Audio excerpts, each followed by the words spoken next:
이태원 참사와 관련한 경찰의 현장 대응이 미흡했다는 지적이 나오고 있습니다. 오늘 정부 관계자들은 사전 대처가 미흡했다는 점을 인정하고 일제히 사과했습니다. 두 분 전문가 모시고 이야기 나눠보겠습니다. 임준태 동국대 경찰행정학과 교수, 그리고 염건웅 유원대학교 경찰소방행정학 교수 두 분 모셨습니다. 어서 오십시오. 예. 예, 안녕하십니까. 자, 무엇을 간과했는지 짚어봐야 될 대목들이 하나씩 지금 늘어나고 있습니다. 먼저 오늘 112 시민들 신고 녹취록이 공개가 됐는데요. 경찰이 첫 신고를 받은 게 참사 발생 4시간 전 6시 34분이었고요. 이때부터 압사라는 단어가 등장합니다. 압사라는 단어가 이후에도 이제 9번 정도 등장을 하고요. 이후 신고 내역들 저희가 그래픽으로 중요한 부분만 정리를 했는데도 압사당할 것 같다, 통제해달라, 소름 끼친다 이런 얘기도 있고요. 지금 굉장히 현장이 심각하다는 얘기도 있고 사람이 죽을 것 같다, 압사 위기다, 그리고 일방 통행할 수 있게 통제해달라 이런 매우 구체적인 그런 요청 사항도 들어있거든요. 자, 교수님 이 녹취록 보시고 어떤 생각 드셨습니까? 네, 저도 오늘 이 녹취록이 나온 걸 보고 정말 경찰이 현장에서 제대로 대처하지 못한 부분이라는 걸 절감하게 됐습니다.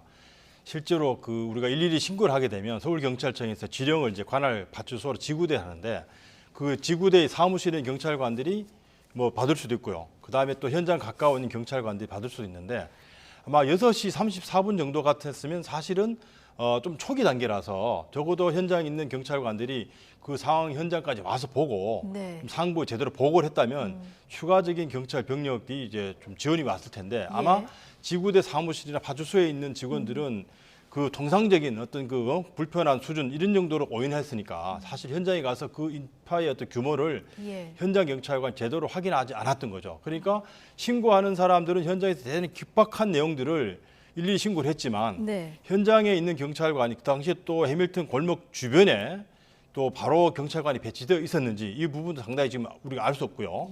또 있다 하더라도 신속하게 가더라도 경찰관 한두 명이 현장에 도착한다 이게 통제가 안 되거든요. 그래서 초기에 6시 34분 이 신고 때부터라도 이게 심상치 않구나. 더 많은 경찰력이 좀 필요하다. 그래서 경찰청으로부터 많은 인력을 우리가 지원을 받으면 적어도 한 8시, 9시까지는 한두 시간 정도 여유가 있었을 거예요. 그러면 적어도 골목이 몇 군데는 병목 현상 생기니까 좀 더 배치를 했더라면 이런 상황이 조금이라도 우리가 방지할 수 있는 그런 어떤 상황이 아니었을까라고 추정을 하고 있습니다.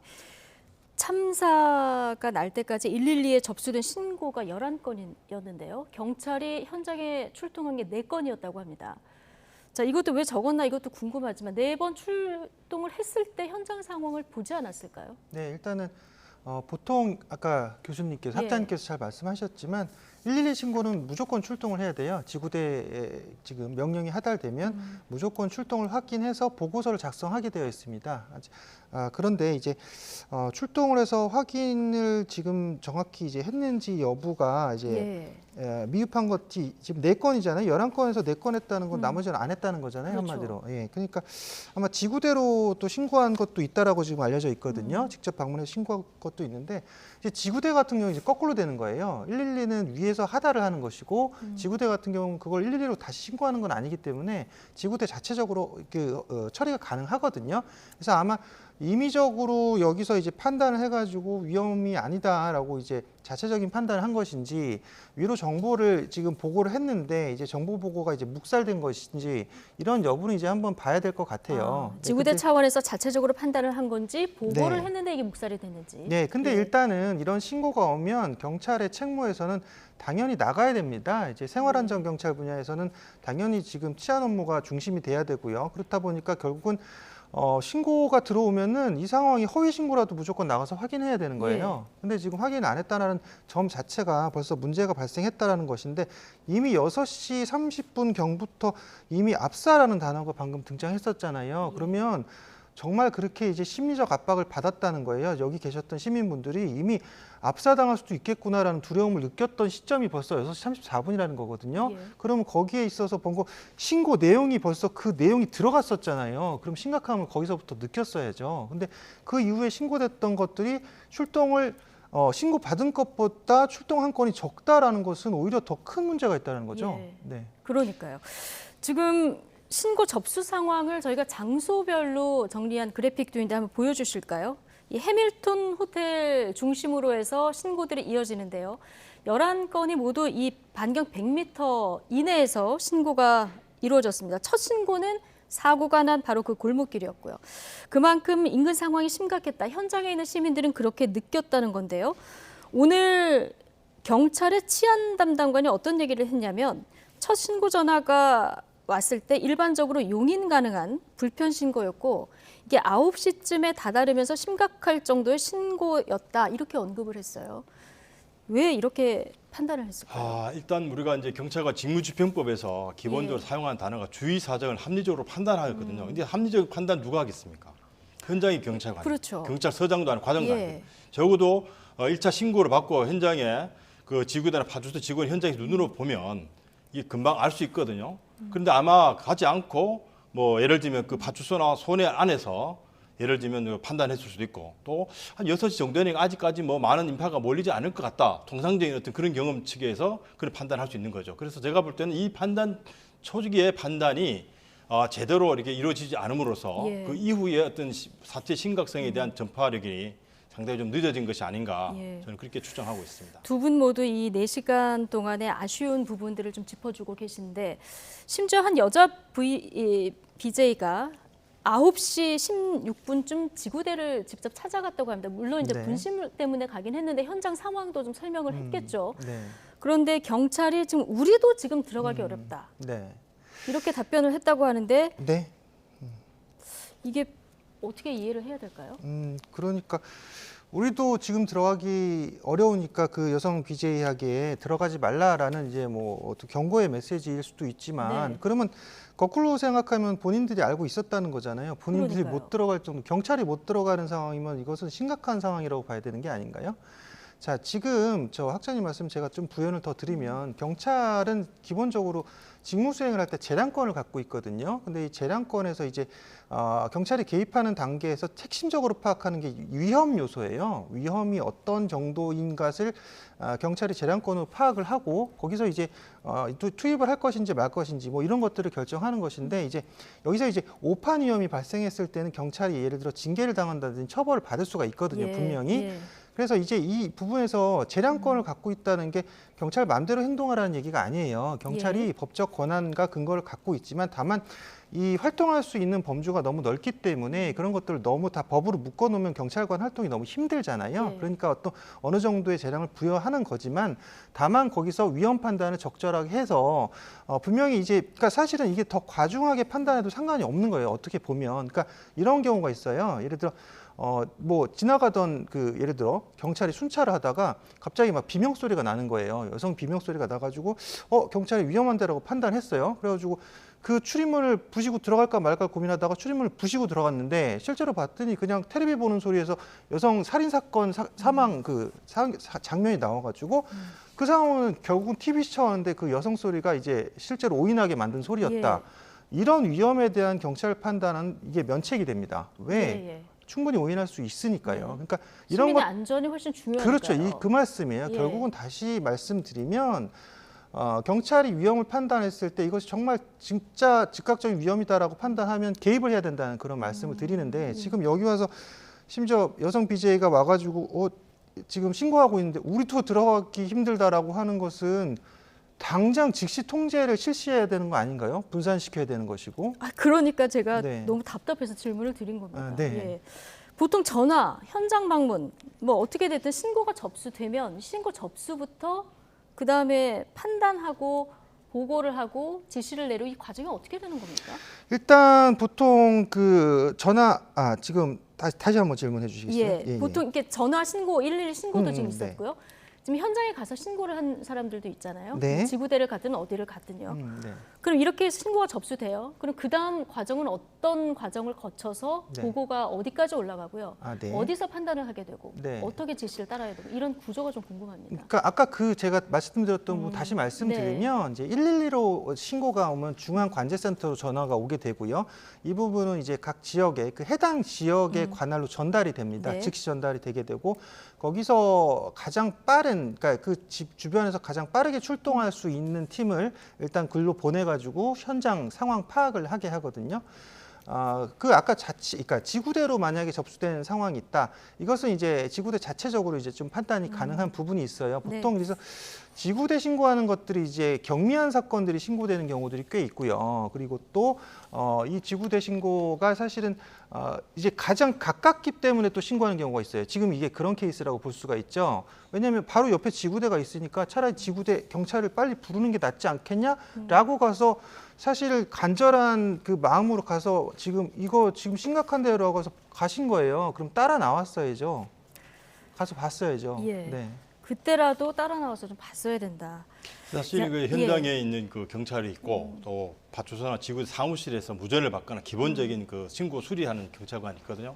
근데 사실 이번 같은 경우는 아마 현장 주변에 사복이든 정복이든 경찰관들이 상당수가 배치가 돼 있었지만 실제 그 군중 통제를 위한 어떤 경찰력은 사실 경비 병력이었거든요. 예. 한두 명의 경찰관이 그냥 밀고 땡기기 거의 불가능하기 때문에 아마 지구에 있는 경찰관은 우리도 못 들어간다 이런 표현을 썼던 것 같고 네. 사실 아쉬웠던 것은 그 현장에 적어도 제복 입은 경찰관이 뭐 20명, 30명 이렇게 대규모로 또 연도에 배치가 됐더라면 무전을 통해서 어떤 특정 지역에 빨리 출동을 해서 뭐 군중 통제를 하라 이렇게 지시를 할 수 있지만 만약에 사복 입은 경찰관이 수사 이번에 마약 수사, 뭐 성폭행, 음주폭행 이런 사건들을 중심으로 경찰이 좀 대응을 했다는 얘기가 나오거든요. 그러다 보면 그렇죠. 사실 군중 속에 섞여 있으면 이게 경찰인지 알 수 없거든요. 그럼 그 사람들은 물리력을 행사하기도 어려운 어렵고 상황이고. 또 예. 사람들이 봤을 때 시인적 효과가 없는 거죠. 아, 그렇죠. 경찰이 있구나라는 자체를 모르기 때문에 이런 경우는 우리 야간에 정보를 입은 또 경찰관들이 적어도 한 5명, 10명, 20명 이렇게 대규모로 움직여야 어떤 그 경찰의 어떤 질서 유지에 대한 시민들의 경각심이 높아지는데 사실은 지구대나 파출소에서 신고받고 현장에 가면 한두 명 가거든요. 그렇다고 보면 결국 그 경찰관들의 대응이라든지 또 현장에 배치되었어야 할 많은 경찰력이 있어야 되는데 이번 같은 경우에 또 예년에 비해서 또 경찰력도 상당히 좀 적게 배치된 그런 정황들이 숫자로 나타나고 있는 걸 봤을 때 네. 경찰의 어떤 그 질서 유지 이런 측면에서는 다소 미흡한 것으로 분명히 네. 그 평가를 받습니다. 자, 그래픽 3번 헬로윈 주말 이태원 인파와 경찰 투입 현황 이 그래픽을 잠시 보여주시면 13만 명 정도 모였는데 이번에 투입된 경찰 인원이 137명입니다. 그런데 지금 말씀하신 대로 마약하고 성범죄 예방의 인원이 굉장히 많았고요. 그리고 질서 유지는 한 32명 정도가 담당했다 이렇게 전해지고 있는데 이게 과거하고 비교하면 어떻습니까? 인원 배치가? 인원 배치요. 지금 보시면 알겠지만 2017년에 10만 명이 모였는데 이제 90명 배치했고요. 2018년은 10만 명이 모였을 때 37명이 배치가 됐고요. 예. 다음 연도 2019년은 같은 거의 비슷한 수 9만 명이 39명, 2020년에는 10만 명에 103명, 그다음에 2021년에는 8만 명에 268명. 그러니까 2021년에 지금 예. 운집한 인원이 지금 제일 많은 건 아니었거든요. 8만 네. 명인데 오히려 가장 많은 병력이 배치됐죠. 268명. 이제 올해가 이제 보면 13만 명으로 추정되고 있어요. 우리가 지금 보통 10만 명 얘기했는데 네. 실제적으로는 3만 명이 더 많았다라고 보시면 될 것 같거든요. 근데 오히려 여기 투입된 인원이 137명으로 적었다는 거죠. 그래서 아까 저도 학장님 말씀 이어서 좀 말씀을 드리면 아까 그 신고됐던 그런 상황에서 결과적으로 지금 아까 거기 현장, 그러니까 지금 지구대에서 접수한 인원이 현장에 지금 상황을 파악해 달라고 무전 요청을 해서 지금 상황 파악을 해야 되는데 여기서 현장 파악을 할 수 있는 인원 자체가 부족했다는 점입니다. 네. 그러니까 여기서 지금 일단 마약 단속을 중심으로 하자라고 지금 경찰에서 입장을 이미 정해놨었기 때문에 여기서 이제 범죄 수사를 하겠다. 이제 그 인원이 한 7할 정도 되는 거예요. 그러니까 137명 중에서 한 70%. 예. 나머지 지금 여기에 질서 통제 인원이 이제 30% 정도로 비율로 조정이 되어 있었다라고 보시면 될 것 같아요. 어쨌든 현장 상황을 미리 좀 이게 심각하다 인지를 했더라면 그 인원이라도 좀 조정을 했을 텐데 이런 아쉬움이 남고요. 그리고 인근에 보면은 방범용 CCTV가 돌아가고 있었다고 해요. 네. 이거를 모니터하는 기관이 있을 거 아니에요. 그게 이제 다 지자체마다 조금 다르긴 한데 네. 보통은 이제 지금 용산구 같은 경우는 어떻게 돼 있습니까? 그것은 저도 사실 확인 안 했기 때문에 근데 예, 제가 일반적인- 듣기로는 네. 그 용산 이제 구청에서 이렇게 모니터링하고 구청 예, 그리고 거기에 예. 이제 경찰관 한두 명이 파견 나가서 아. 이런 그 중요한 정보를 이렇게 알려주는 예. 형태였던 것 같습니다. 이것만 봤어도 사람이 얼마나 많이 모였는지 그렇죠. 미리 알 수 있지 않았을까요? 그러니까 이게 이 부분은 사실 뭐 경찰의 참 책임을 우리가 회피하기 어려운 측면입니다. 또 이번에 물론 이제 뭐 성폭행이라든지 마약이라든지 음주폭행 이런 사건을 좀 중점적으로 대처하겠다고 하는 것은 좋은 취지였는데 네. 이 혼잡 경비의 어떤 특성상은요. 특히 야간인 경우에는 경찰관의 어떤 그 존재 가시성 또 순찰차 이런 어떤 형태의 장비들이 많이 동원돼서 경찰관이 지금 통제를 하고 있구나라고는 인식들이 좀 줘야 되는데 사복 입은 경찰관들이 100여 명이 배치돼 있다고 하는 것은 사실 이런 이제 군중을 통제하는 데는 사실 별 효과가 없습니다. 그래서 애초부터 이 경비 경찰에 대한 어떤 그 좀 배치의 어떤 우선 순위를 좀 뒀어야 되는데 이런 이제 상황을 좀 초기에 안이하게 판단한 것이 아닌가라는 예. 그런 이제 생각이 듭니다. 뭐 긴급 재난 문자 발송도 사고가 10시 15분에 처음 났는데 11시 55분 51초에 재난 문자가 발송됐습니다. 1시간 41분에 발송이 됐기 때문에 경찰뿐 아니라 지금 어느 한 곳도 이게 굉장히 심각한 상황이다, 위기적 상황이다 이런 인식을 못했던 것은 분명한 것 같고요. 자, 이런 가운데 이태원 압사 참사가 발생한 현장에서 시민들의 안전을 지키기 위해서 목이 쉬도록 고군분투한 경찰관이 조명을 받고 있는데 영상 잠시 보고 오시죠.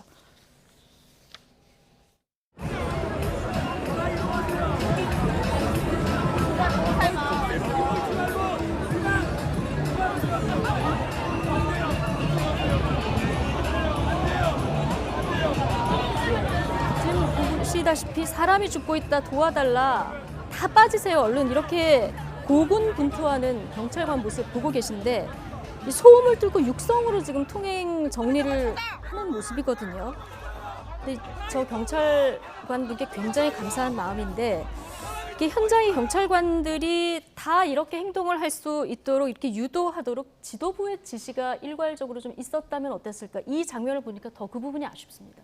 네, 맞습니다. 일단 이제 이게 경찰에서 이제 명확한 컨트롤 타워에서 어떤 업무 분장이 제대로 좀 이루어지지 않았을 가능성이 좀 높아 보이긴 해요. 지금 현장에서 저런 상황이면 현재 137명 중에 이 현장에 있던 이분 말고도 다른 분들이 지원할 수 있거든요. 무전기로 지금 이쪽으로 와라라고 할 수 있는 부분인데 지금 저 사고가 일어나는 그 상황에서 예. 결국은 이쪽으로 오게 되면 결국은 그 사고 당사자가 되는 시민분들이 있기 때문에 그것을 막기 위해서 이제 처절하게 사실 목소리로 가라라고 말씀하시는데 지금 여기 영상 보셔서 아시겠지만 현장의 음악 소리와 사람들의 그 목소리가 너무 커가지고 그렇죠. 이분 목소리가 주변에서도 들리지 않을 정도였다라는 거죠. 네, 학장님 말씀. 예, 사실 이제 경비 경찰 같은 경우에는 기본적으로 메가폰 같은 걸 휴대를 합니다. 그러니까 군중을 통제하기 위해서. 그런데 지금 일반 직구대 경찰 같은 육성을 해서 사실 지금 이 상황에서는 아무리 간절하게 외쳐도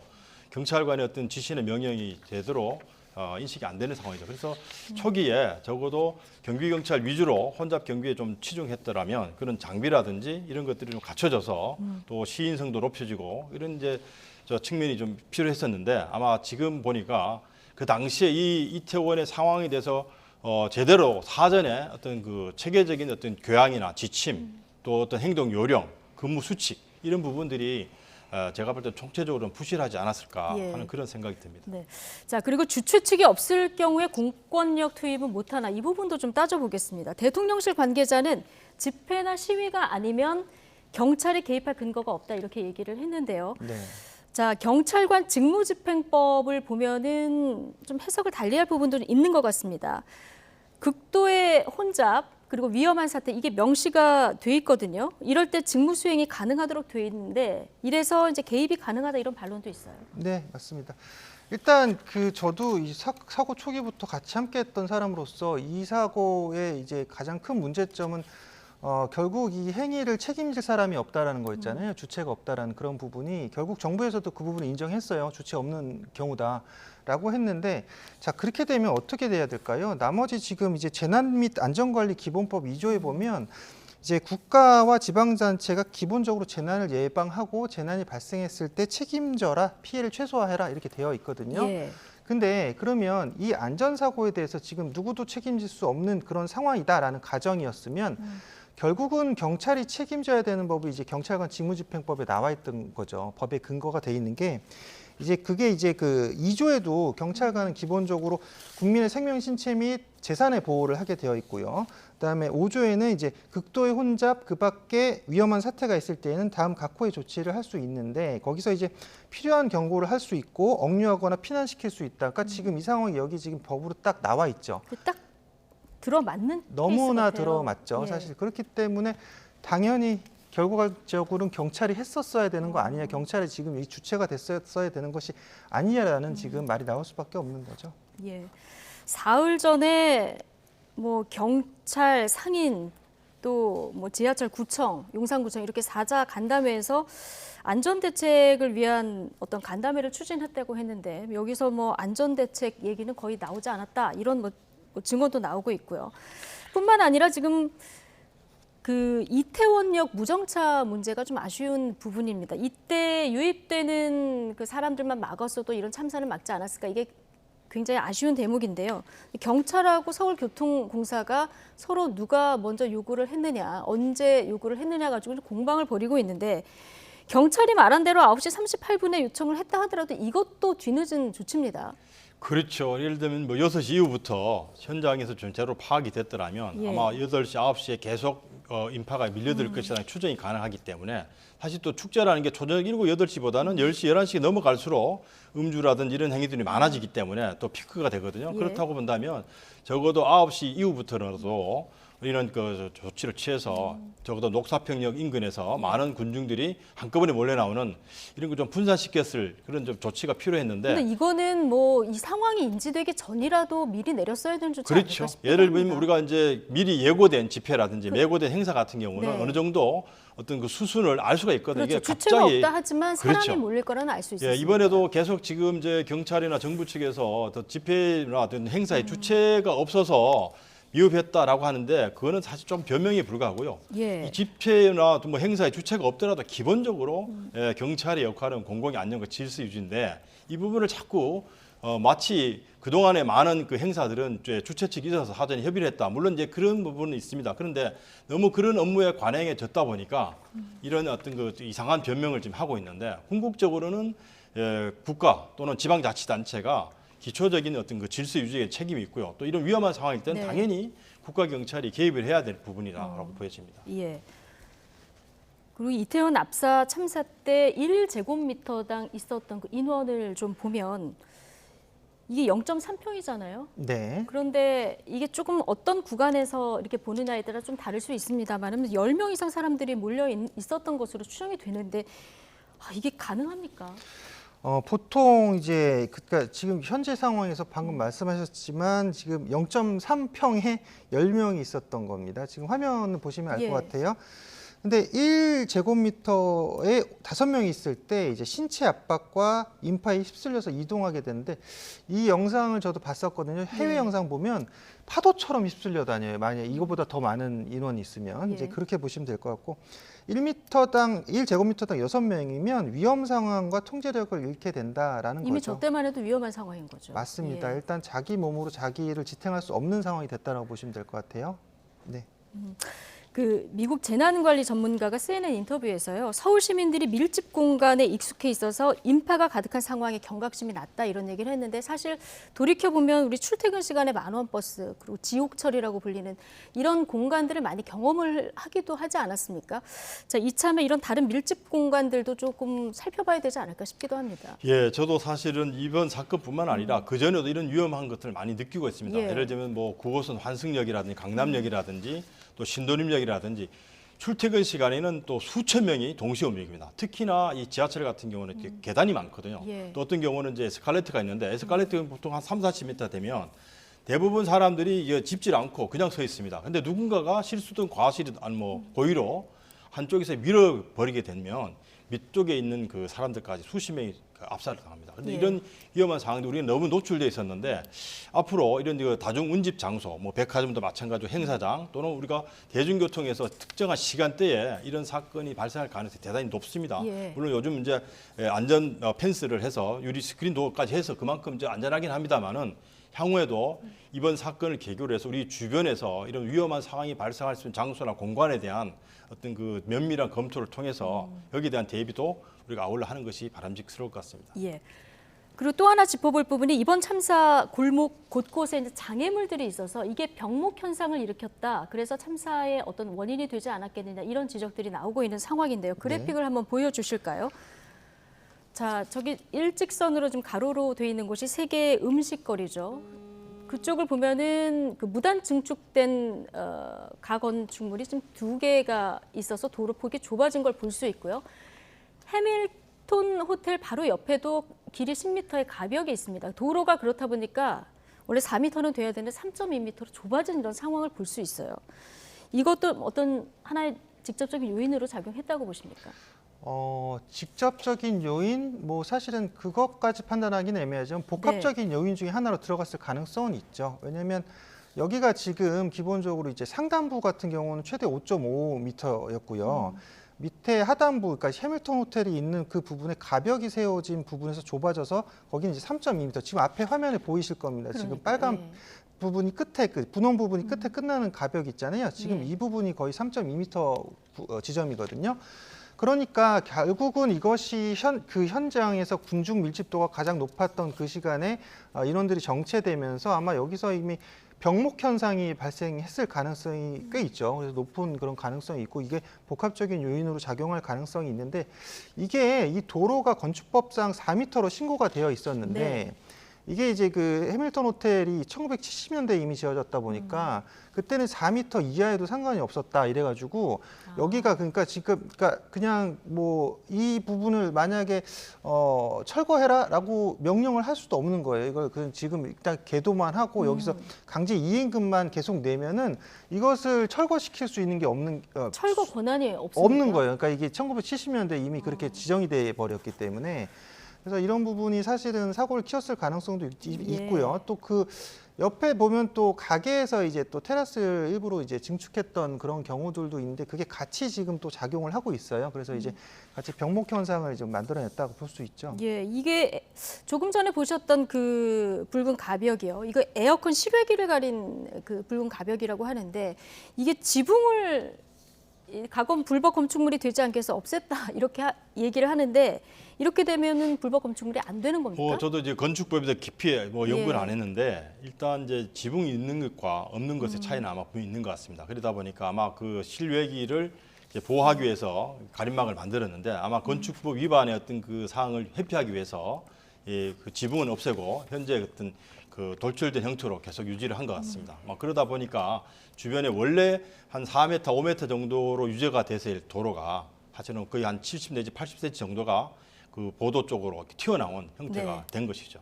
그렇다고 본다면 이것도 뭐 우리가 어떤 병목 현상을 초래하는 데는 물리적인 어떤 그 장애가 됐다라고 볼 수는 있습니다. 예, 어떻게 보면 꼼수 그렇습니다. 예, 건축물이라고 볼 수도 있을 텐데. 자, 오늘 이 참담한 사고에 대해서 경찰청장, 행안부 장관, 용산구청장, 서울시장 줄줄이 사과를 한 상황입니다. 대통령 이 관성적 대응, 형식적 점검으로는 국민 안전을 못 지킨다 이렇게 얘기했는데 그럴 것이 앞서 이제 경찰의 재량권 이런 부분들이 앞으로 좀 애매할 수 있기 때문에 명확한 법 규정, 좀 더 촘촘한 법 규정이 필요할 것 같아요. 어떤 부분들을 좀 챙겨야 될까요? 일단 저는 우려 섞인 부분 하나 일단 말씀을 드리면 지금 오늘 이제 행안부 장관과 경찰청장이 사과했잖아요. 네. 결국은 자신들이 계속적으로 부인해왔던 이 행사의 문제에서 자기들이 책임이 없었다라는 부분을 결국은 인정했잖아요. 잘못했다라고 인정했기 때문에 앞으로 이제 이분들이 어떻게 이제 이 수뇌부가 이끌어 나갈지를 한번 지켜봐야 되는데 다만 이 부분을 경찰 전체로 비난이 이어지면 안 된다라고 생각해요. 왜냐하면 지금 현장에서 정말 열심히 일하시는 경찰분들이 많은데 이 표현할 때 경찰 이렇게 해버리니까 경찰분들이 이제 화가 난다라는 경우도 들었거든요. 그러니까 이 부분은 분명히 이제 명확하게 전 지목을 했으면 좋겠어요. 뭐 경찰 수뇌부, 경찰 지휘부의 잘못으로 이런 식으로 좀 명확하게 지정을 해서 나머지 경찰의 사기를 좀 안 꺾었으면 좋겠다라는 그런 좀 제언을 드리고 싶고요. 그리고 항상 우리가 이런 얘기할 때마다 저한테도 항상 물어보는 게 이게 항상 그거잖아요. 해외 사례는 어때요? 해외 사례는 어때요? 해외는 어떻게 해요? 하는데 사실 우리가 그렇게 해외 사례를 그렇게 이런 재난에 발생했을 때 항상 대입해야 되는 그런 이제 후진국인가 아니면 개발도상국인가라는 그런 생각에 참 암담함을 느낄 때가 있습니다. 예. 그러니까 저는 오히려 이런 재난 사고가 우리가 정말 잘 예방하고 대처해가지고 다른 나라들이 배울 수 있는 나라가 대한민국이다. 이랬으면 어떨까 싶어요. 지금부터라도 촘촘히 보완책을 만들어서 네. 다른 나라가 배울 수 있는 나라가 돼야 네. 한다. 이 부분에 초점을 맞춰야 된다 말씀이시죠? 우리가 이제 해외 사례로 다른 나라에 예. 소개가 되는 그런 나라가 돼야죠. 알겠습니다. 마지막 질문 드리겠습니다. 오늘 경찰이 475명 규모로 특수본을 구성했습니다. 그러니까 별도로 수사를 하겠다 이런 입장인데 뭐 여러 가지들이 나오고 있는데 경찰 수사를 하게 되면 어디에 초점이 맞춰져야 될까요? 기본적인 현장 증거를 이제 확보를 해야 되니까요. 뭐 CCTV, 그다음에 SNS상에 올려진 어떤 그 영상물, 그다음에 신고자들, 아까처럼 뭐 112 신고부터 쭉 과정들이 살펴보고요. 그다음에 또 이런 건 이제 미시적인 거고 또 거시적으로 볼 때는 어떤 그 도로의 상황이라든지 또 경찰 배치의 문제, 그다음에 지자체가 어떤 재난 관리 차원에서 어떤 그 방기한 부분이 있는지 이런 예. 부분들까지 합쳐서 뭐 개인의 책임, 또 경찰 공무원의 책임, 그리고 기관장의 어떤 책임까지도 아마 이런 조사 과정에서 충분히 다뤄질 것 같고요. 이런 예. 결과들이 아마 시간이 지날수록 지금 조금씩 이제 진실이 이제 밝혀지기 때문에 아마 경찰에서는 이번에 사건에 대해서 특단의 조치로 국민들이 어떤 그 신뢰할 수 있는 수준으로 그 결과물을 아마 만들어내야 될 것으로 추정하고 있습니다. 네, 물론 이제 왜 일어나는지 원인 규명하는 것도 중요하지만 누구에게 책임이 있다 이걸 따지기보다는 앞으로 이걸 어떻게 대응해 나가서 우리가 해외 사례 모범이 되느냐, 자, 이 부분이 중요하다는 말씀해 주신 것이 좀 공감이 갑니다. 자, 오늘 두 분 말씀 여기까지 듣겠습니다. 임준태 동국대 경찰행정학과 교수 그리고 염건웅 유원대학교 경찰소방행정학 교수 두 분과 함께했습니다. 고맙습니다.